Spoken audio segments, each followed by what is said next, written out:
While saving money just to save is better than not saving any money at all, you could be missing out on opportunities to maximize your saving efforts. When it comes to saving money, you'll want to implement a strategy that sets you up for success. You may already have that strategy, or it may need to be tweaked. In this episode, I'm sharing 5 ways you can take your saving strategy up a notch and guarantee yourself the best results with your money saving efforts. I don't know about you, but when I save money, I want to make sure that I am maximizing my efforts 100%. And I feel like each of the ways I'm going to share with you to take your strategy up a notch when it comes to saving has made a huge difference for me, and I have no doubt it can do the same for you. So the first strategy to help take your saving strategy up a level is to make sure your savings goals excite you.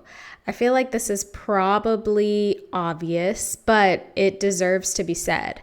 When you have savings goals that excite you, that get you up in the morning, that make you want to go work, want to go make money, want to control your spending, you are more encouraged and motivated to reach those goals. When you're saving just to save, meaning you don't really have a purpose for your savings, it can be very tempting to just spend that money, take it out of savings. However, if you know that you're saving for something specific, something that truly excites you, or if the specific goal doesn't excite you, the outcome of that goal excites you, you're a lot less likely to spend that money when you shouldn't. So, for example, let's say you have a specific savings goal of taking a dream trip to Jamaica. If you have a savings account that is dedicated solely to this trip to Jamaica, you probably won't pull money from that account to spend it on anything that is not that trip. And that's exactly my point. When you save for things that excite you, you're more encouraged and motivated to actually reach those savings goals. Now, before you can give yourself the opportunity to enjoy saving for your money goals, you actually have to set goals that mean something to you. Okay, so when you start thinking about the goals that you want to save for, you want to make sure that there's a big why behind them. You want to make sure that they mean something to you, not society, not your family, not your partner, something to you. Trust me on this. And when you set your goals up this way, it's so much more fun to put money away every month for your dream vacation or for whatever the goal is that excites you than it is to put money away for no reason at all. So, as I said before, saving money just to save is better than not saving at all. However, if you're trying to take your saving strategy up a notch, you actually want to save for things that excite you. So start by getting goals in place that excite you, that inspire you, and motivate you to want to achieve them. And once you've identified those goals that excite you, make sure you plant reminders around what you're saving for. So some things you can do are name the savings account to match the actual goal. You can make your iPhone or cell phone screen or your computer screensaver pictures of your goals. You can have random reminders going out throughout the day to remind you what you're saving for. Not only will this keep you organized because you'll know exactly what you're saving for, but it will keep you motivated to keep going. For me, when I started saving for my Palm Springs home, I was able to update the account name to reflect saving for Palm Springs or Palm Springs home. And the platform that I'm using to save for that specific goal allowed me to upload a picture. So I uploaded a picture of the sunset setting over Palm Springs. So every time I logged into that account, I saw that picture. I saw the name of that specific goal. And I'm telling you, that's such a great feeling, regardless of how far away the goal may be from achieving, just knowing that every time I look at it, it's a reminder that I'm saving for it makes a big difference. It feels really good to know that each deposit I put into that account is getting me closer to that goal. Okay, so the next way to take your saving strategy up a notch is to make sure you're saving in the right account. Okay, so if you're not familiar with all of the different types of banking, investment, savings, checking accounts, this is a great time to educate yourself, because just putting money in a regular savings account, while at least, again, you're saving and you have a place for those savings goals to be worked towards, you could be missing out on opportunities to get the most bang for your buck. So if you struggle with knowing which accounts are right for your specific savings goals, I want you to check out episode number 76, breaking down my savings accounts and strategies. I give a lot of examples of the types of accounts that I use for specific savings and the reason behind those accounts, and it'll just give you a better idea of the different options you have. So I'll be sure to link to that in the show notes. But depending on what it is that you're actually saving for, how long it will take you to reach that goal within that savings account, and if you want to easily access those funds before you reach the goal, the type of account that you can use to save for that goal can vary. So, for example, you could save in just a regular savings account. So if you have a checking account with Wells Fargo, Bank of America, you can have a savings account that's directly linked to it. You could save in a high yield savings account. So it won't necessarily be directly linked to your checking where you can instantly transfer back and forth, but you can still save in that type of account, or you can save in an investment account. So I want to just spend a little time here to give you some insight into the differences between these accounts as you think about what you want to use for your savings goals. So since regular savings accounts don't come with great interest rates, so that savings account that is tied to Wells Fargo, Bank of America, Chase, the major banks, even credit unions, the interest rates aren't that great. If you go look at your statement, you'll probably see something along the lines of 0.10% APY. That's not much. That is not much at all. So while there are some benefits to these accounts, and I think the biggest benefit is you have instant access to your money because it's linked to your checking, I would recommend this type of account as like a last resort for your savings goals. Unless you really do need that money close by, close to your checking. So for example, if you are saving for like a mini emergency fund and you want that money, that savings directly linked to your checking in case you need cash quick, that's like the only exception. Otherwise, there's really not much benefit to having your money sitting in these types of accounts because you're not earning that much interest. On the flip side, however, high yield savings accounts are going to be the best option for getting the most bang for your buck in terms of interest rates. Interest rates on high yield savings accounts are significantly higher than regular savings accounts. And the account is not linked to your checking for instant access. So you can transfer, to and from your checking. It just doesn't happen instantly. So it could take a couple of days. And these accounts don't have any fees or minimum balance requirements. So you can open up as many as you want to save for multiple goals. Ally is a bank that offers high yield savings accounts. They have a feature called buckets where you can actually bucket out the money that's in your savings account. So if you are saving for multiple things, you can break that savings up. This type of account is actually one that I would recommend at the top of the list because if you ever did need that money, you have access to it. You're getting the most bang for your buck in terms of interest, and the money isn't just directly linked to your checking. So you actually have to go through a few steps to get to that money. Ideally, you wouldn't really touch it unless you had reached the goal.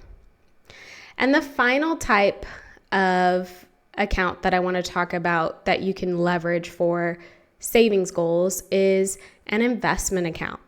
So this type of account is ideal if you won't need the money anytime soon and you want to capitalize on your returns while you save and invest for that goal.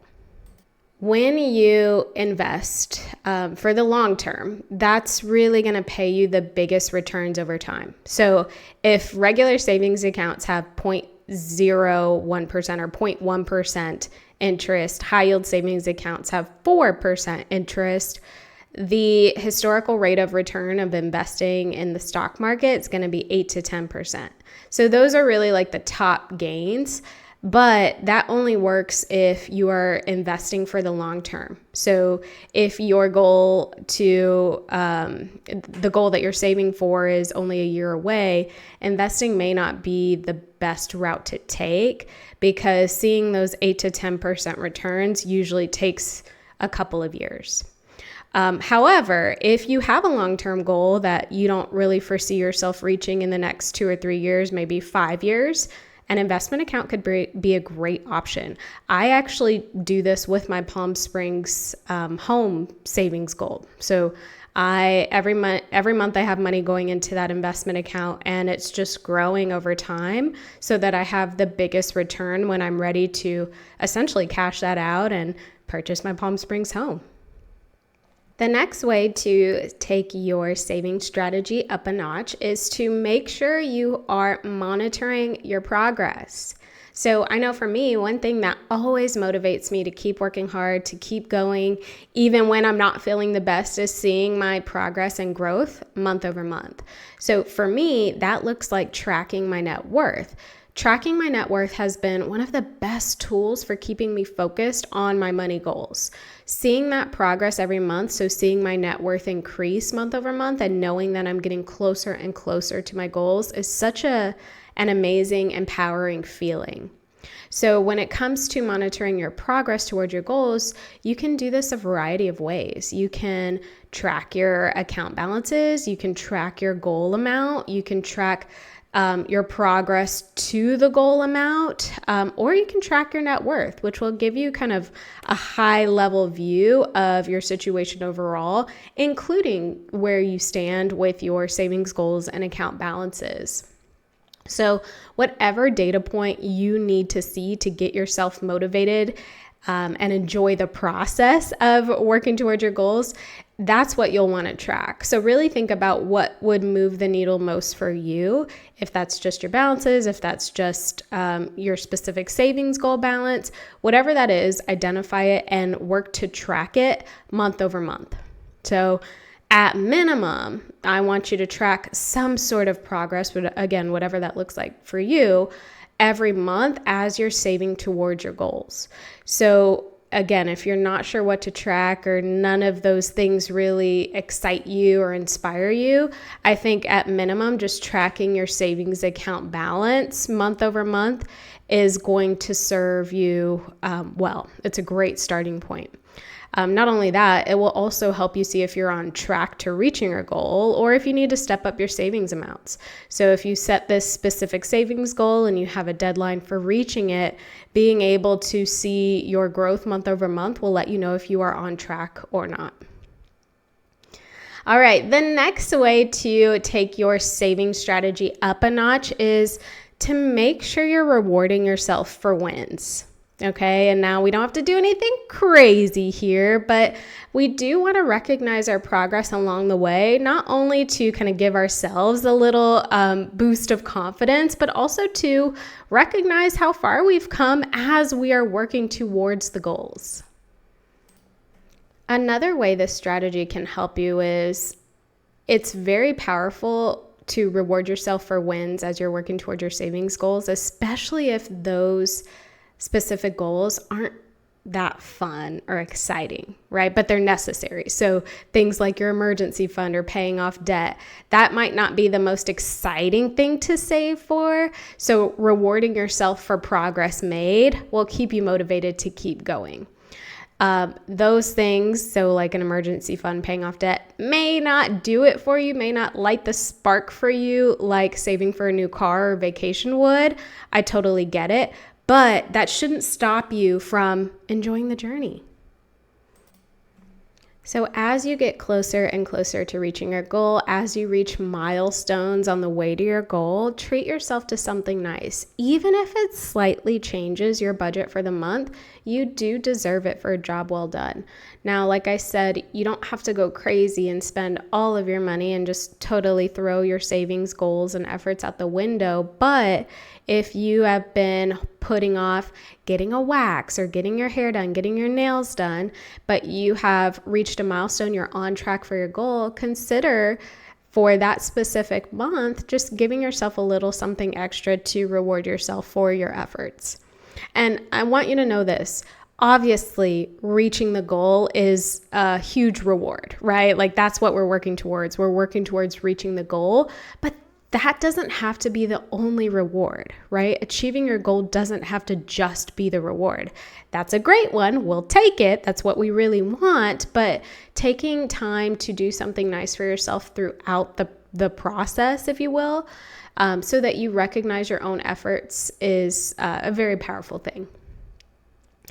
Okay, the final way to take your saving strategy up a notch is to make sure you're giving your savings goals all you've got. Okay, so if you commit to this goal, and I want to say this actually applies to life in general, but in terms of your savings goals, if you've set a goal, if you know exactly how much you want to achieve and when you want to achieve it, I want you to give it all you've got. Give yourself the best chance of reaching that goal. This is such an important thing to be mindful of, and I stress it to my clients all the time, because when you are working towards a lot of things with your money, it can be so easy to want to do all the things all at once, want to reach all the goals all at once. And when you do that, or when you focus your efforts on too many goals at the same time, you spread your resources thin. So let's say you have 4 goals that you're working towards. You're likely giving 25% of your savings to each one. That means it's going to take you that much longer to reach all of them. So instead, focus on 1 to 2 money goals at a time. Now you're giving 100% to one goal, or 50% to 2 goals, which is still better than spreading your resources way too thin. This gets you to the finish line a lot faster than if you were focusing on even more goals at the same time. So if you want to give your goals all you've got, really put the focus on 1 to 2 at a time so that you can reach those goals and then move on to the next one.